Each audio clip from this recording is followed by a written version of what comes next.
Thank you, and thanks very much for the invitation to come along here. It's very nice to get back to Hobart again. I'm going to focus in then on one of Anna's sort of various problems. I'm going to put a bit more flesh on the bones, and hopefully convince you that that we might have a strategy for observing the impact of the ocean, the Southern Ocean, on the ice sheet. I'm going to start off by looking at the anatomy of the ice sheet and its ice shelves, and pointing out that actually if we want to look at the impact on the ice sheet, we do that via the ice shelves, because that's where the ocean is felt by the ice sheet. Then we'll look at how the ice shelves have been changing in the recent past, and the challenges that presents for observationalists in the form of SOOS in this case. So what exactly have the observations got to do in order to help the modelers? And then I'm going to talk about a particular sort of initiative that's been endorsed by SOOS, which is called Nicholls, which is a rather tortured acronym, but and I can't remember what it stands for, but it is an acronym of sorts. I'll describe that briefly, and then talk about the progress to date, which is going to be pretty limited because we've only just started this project, but I think we have got some progress, and the outlook is looking pretty bright at the moment. So this is a nice sketch drawn for showing the anatomy of an ice sheet. Starting at the beginning, there we go. The snow falls over the ice sheet, the ground of the ice sheet. The ice builds up, flows out via ice streams into ice shelves where it comes into contact with the ocean, and then icebergs carve from the ice front. So what's happening is the ice shelf, the floating portion of the ice sheet, is losing ice by the loss of icebergs carving at the ice front and by melting at the base. And it's gaining ice by flow from ice streams and by snow being deposited on the surface. So if any of those, I mean, at the moment let's say we're in a steady state, or we were in a steady state a few years ago. Broadly speaking, a steady state, where the ice in is more or less equal to the ice out, so the thickness of the ice shelf stays pretty much the same. So what happens then if let's say the melt rate reduces? If the melt rate starts to reduce from the base of the ice shelves thicken, and then as they thicken, they start to exert more force, more backstress on the ice sheet as a whole. So as they thicken, backstress goes up. The ice sheet starts tending towards a larger volume, and you were taking water out of the ocean. So basically, sea levels will fall. And similarly, if the ice melt rate goes up, the ice shelf basal melt rate goes up, then the reverse will happen. The ice sheet will tend towards a situation where it's got less ice, and in it, and all that excess water ends up in the ocean. So we have higher sea levels. So as we've seen, we know where the ice shelves are. They're these grey things floating around the outside of the ice sheet. They actually occupy about 40% of the continental shelf of Antarctica, so they're a very significant component of as far as the continental shelf seas are concerned in their own right. They vary in size from these huge ones, the Fulton-Ronny and the Rossa ice shelf, and the Amery ice shelf is another large ice shelf, and these smaller ones, although they're small, they can be very, very active in terms of holding back the ice. But I think the point to remember here is that by definition, ice tends to move glacially. The processes are slow. When we have the ocean coming into contact with the ice shelves, those processes can be a lot more rapid, and we can get responses from the ice, from basically sea level can respond very, very quickly. So how are they changing? Well, some of them are changing very dramatically. Larsen B ice shelf and other ice shelves actually on the Antarctic Peninsula. Larsen B spectacularly disintegrated in 2002 in a matter of weeks, and the smart money there is on atmospheric warming, surface warming, direct surface warming of the ice shelf, destabilizing it ultimately.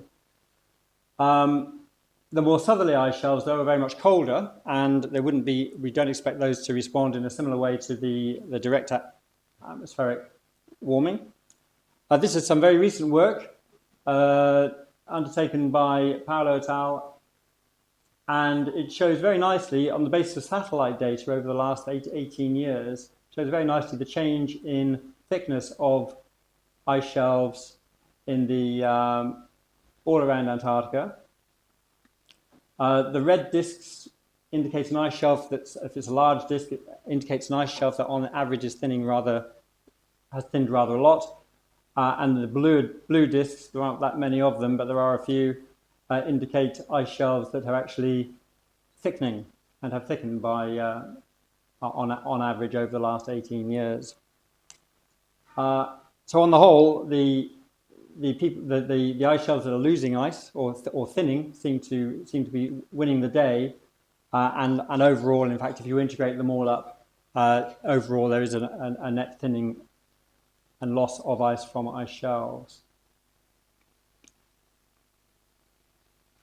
So the question really is whether this is indeed caused by an increase in the basal melting, because at the moment that's what everybody kind of assumes. It's only a theory, and we've got to keep in mind it is just a theory, but we'll work along on the basis of that theory is correct. Certainly, the fact that it happens over these very, very broad regions sort of hints that it's probably right, but it still remains a theory at the moment. So obviously, the consequence that we're concerned about is sea level rise. This shows the projection of sea level rise from the recent past to the near future. I think this was ends up in the IPCC report, I believe.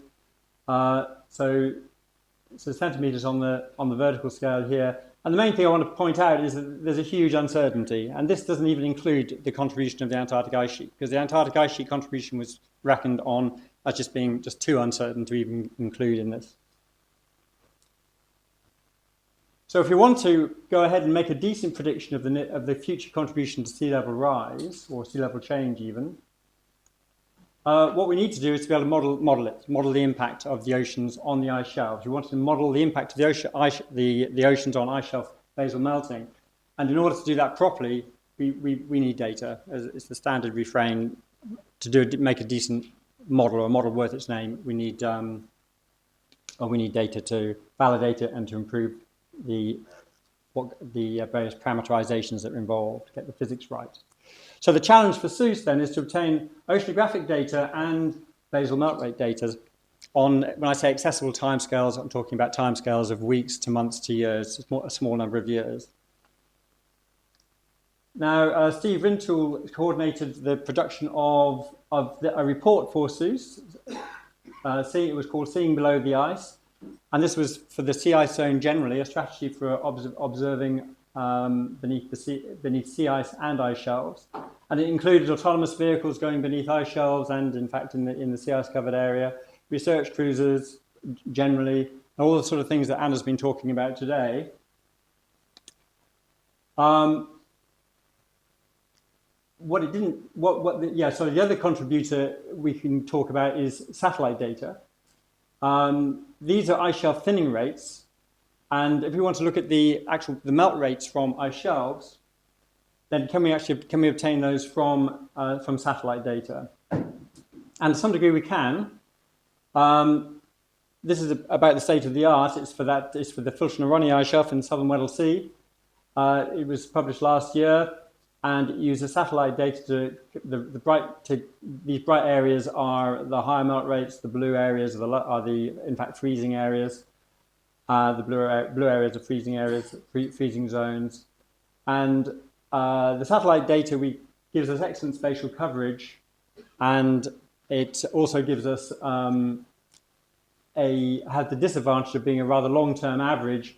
It is rather highly smooth, and it's actually very poor near the coasts. And I can just demonstrate that with their estimate of the uncertainty in the mass balance, the basal mass balance.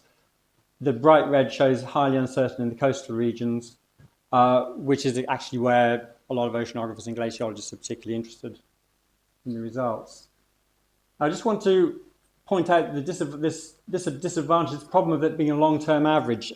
Modelers do like time series. And I can take 3 points. And this is a model, quite an old model now, of melt rates at 3 different locations on the ice shelf.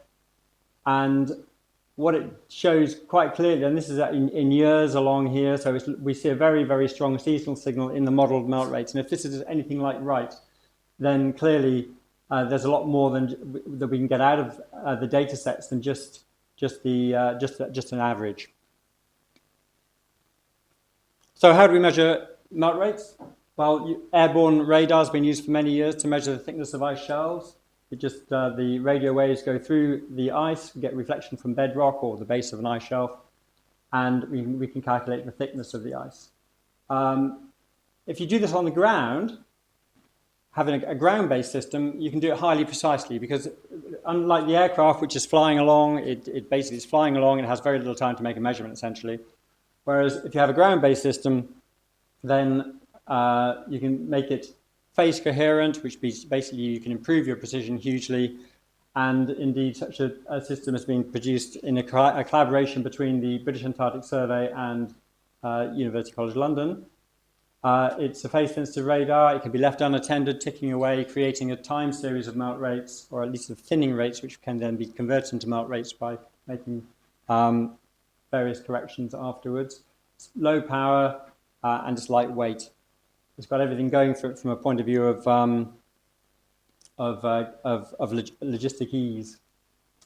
And what SOOS is endorsing is the idea of getting as many of these instruments around the ice shelves of Antarctica as possible.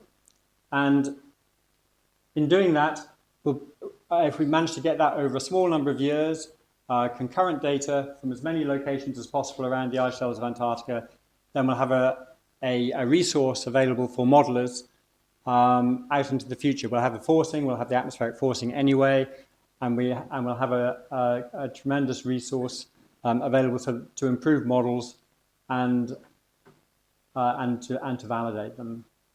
And the idea would be for it to be